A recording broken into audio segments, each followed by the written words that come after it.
बिहार से जिस तरह की खबर आ रही है, इस खबर में अगर रत्ती भर सच्चाई है तो बिहार का दुर्भाग्य कहिए आप लोग, कैसे कैसे लोगों के हाथ में है।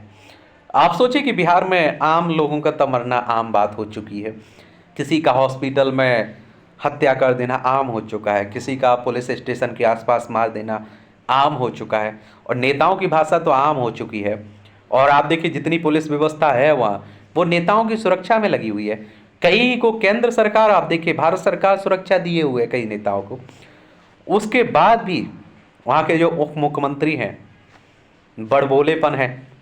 सम्राट चौधरी को आप लोग जानते होंगे। ये सम्राट चौधरी, आप लोगों को कुछ बता दो इनके बारे में। ये सम्राट चौधरी वही हैं जिनके पिता शकुनी चौधरी आरजेडी में हुआ करते थे, फिर जेडीयू में हुआ करते थे, और फिर आप देखते हैं कि किस में, बीजेपी में हुआ करते थे। यानी कि आपको पता है वो कहते थे मोदी को यहीं गाड़ देंगे, ये कर देंगे, वो कर देंगे। हमारे प्रधानमंत्री के लिए उनके शब्द ऐसे रहते थे। उनके पिता के पुराने बयानों को उठा के देखिए, वो भी बड़बोलेपन थे। और सम्राट चौधरी भी बड़बोलेपन है। वो कहते हैं ना कि वो मुरैठा तब खोलेंगे जब नीतीश कुमार को सत्ता से हटा देंगे। बाद में वो उन्हीं के नीतीश कुमार उन्हीं के साथ आ चुके हैं, सम्राट चौधरी की पार्टी बीजेपी के साथ। तो आजकल वो मुरैठा कहाँ गया मालूम नहीं चल रहा है। वो मुरैठा बचा है या फिर मतलब चला गया। और आप देखिए इतनी बड़ी बड़ी बातें बोलते हैं, ऐसी ऐसी बातें बोलते हैं। नीतीश कुमार जब तेजस्वी यादव आरजेडी और कांग्रेस के साथ थे तो क्या क्या नहीं बोला आप देखते हैं कि नीतीश कुमार के बारे में। बाद में वो आप देखते हैं कि नीतीश कुमार अच्छे लगने लगे, प्यार हो गया नीतीश कुमार से। अब नीतीश कुमार क्या है कि उनके सहयोगी बन चुके हैं ना।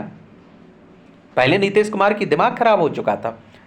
यही लोग कहते थे कि बुद्धि सटिया गई, महिलाओं विरोधी है नीतीश कुमार, बिहार को बर्बाद कर दिया। आजकल वो नीतीश कुमार ने बिहार को तरक्की पर पहुंचा रहे हैं, यही सम्राट चौधरी। वैसे आपको बता दूं विपक्ष भी वहाँ अच्छा नहीं है।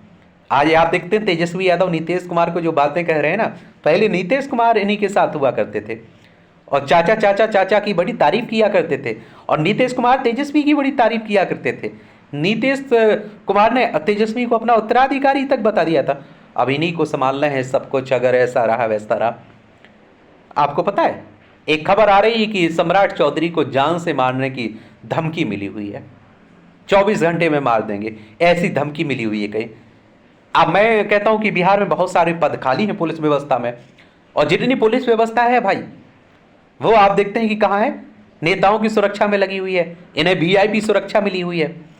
अगर इन्हें अपनी जान की इतनी परवाह है, इनकी जान को इतना खतरा है, तो आम इंसानों का क्या होता होगा, मैं सोच सकते हो आप लोग।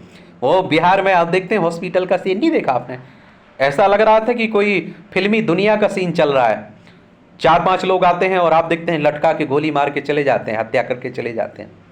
पुलिस व्यवस्था दिखती ही नहीं है, दूर दूर तक पुलिस सुरक्षा गार्ड और हॉस्पिटल के गार्ड कुछ व्यवस्था दिखती ही नहीं है। मतलब ये हाल है। अभी एक कोई खेमका थे, बिजनेसमैन थे, उनकी हत्या हुई। आम लोगों की हत्या तो दिन दो हो ही रही, कोई भी कट्टा निकाल के मार के चला जाता है।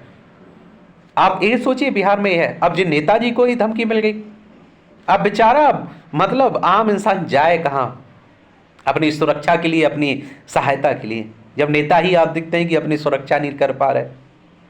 और आप सोच के देख लीजिए, अब ऐसा माहौल बिहार में बना हुआ है, तो आपको लगता है कि फैक्ट्री लगाने के लिए कोई बिजनेसमैन वहाँ इन्वेस्ट करने के लिए जाएगा बिहार में? वो भी उसे भी अपनी जान प्यारी है ना, वो भी सोचेगा कि मुकेश अंबानी अडानी जा रहे हैं, उन्हें भी तो डर है। विदेशी कोई कंपनी आ रही है, कोई विदेशी आप देखिए बिजनेसमैन आ रहा है, उसे भी तो डर लगता होगा कि हमारी जान को कहीं खतरा ना हो जाए, कोई हमें न मार दे। कोई आया ठोक के चला गया, भैया बिजनेस उसका भाड़ में गया, उसकी जान ही चली गई, फिर क्या मतलब रहेगा। तो मैं कह रहा हूँ कि बिहार की अगर बर्बादी में किसी का हाथ है तो वो आपके सभी नेताओं का बराबर है। देखिए भाई, किसी एक का नाम लेना उचित नहीं है, सबका बराबर है। आप देखते हैं, क्योंकि आप देखें तेजस्वी यादव की सरकार रही, लालू प्रसाद यादव की सरकार रही, कांग्रेस की सरकार रही, बीजेपी की सरकार है, गठबंधन में रहना, चिराग पासवान, मुकेश सहनी, ये आपके वो कुशवाहा साहब हैं, वो भी उपेंद्र कुशवाहा की बात कर रहा हूँ, नीतीश कुमार तो हैं ही, एक लंबे समय से हैं। बचा कौन? पशुपति पारस। मतलब आप सोचिए कि सबने बिहार को तरक्की पे पहुंचा दिया, इतनी तरक्की की कि वो स्वास्थ्य व्यवस्था पंडलोक में चली गई। शिक्षा व्यवस्था का खस्ता हाल है। रोजगार के लिए लोग आप देखते हैं कि पलायन कर रहे हैं, मुंबई महाराष्ट्र जा रहे हैं। वहाँ उनके साथ क्या होता है आप सभी जानते हैं। गुजरात जा रहे हैं बेचारे, पूर्वी भारत में जा रहे हैं, तमिलनाडु जा रहे हैं। और नेताओं को देखिए, नेता माला माल है भाई। नेता अपनी वो एक रील वायरल हो रही थी, वो कहता है कोई नेताजी, वो कोई मार दिया, बोले बोले बोले हमें लगा कि नेताजी की सुरक्षा, नेताजी के पास आ जाएंगे तो सुरक्षित, तो नेताजी ही उसे मार देते। कहते बोले बिहार में केवल नेता सुरक्षित हैं, बोले बाराकी गया भाड़ में। ये चल रहा है बिहार में, भगवान भरोसे सब चल रहा है। इसीलिए बिहार में जाने में डर लगता है भैया, बहुत डर लगता है। इसीलिए मैं तो नहीं जाता हूँ भाई। एक दिन मैंने नीतीश मैं जाने का सोच रहा था, फिर इस तरह की घटनाएं हो गई तो मैं रुक गया भैया।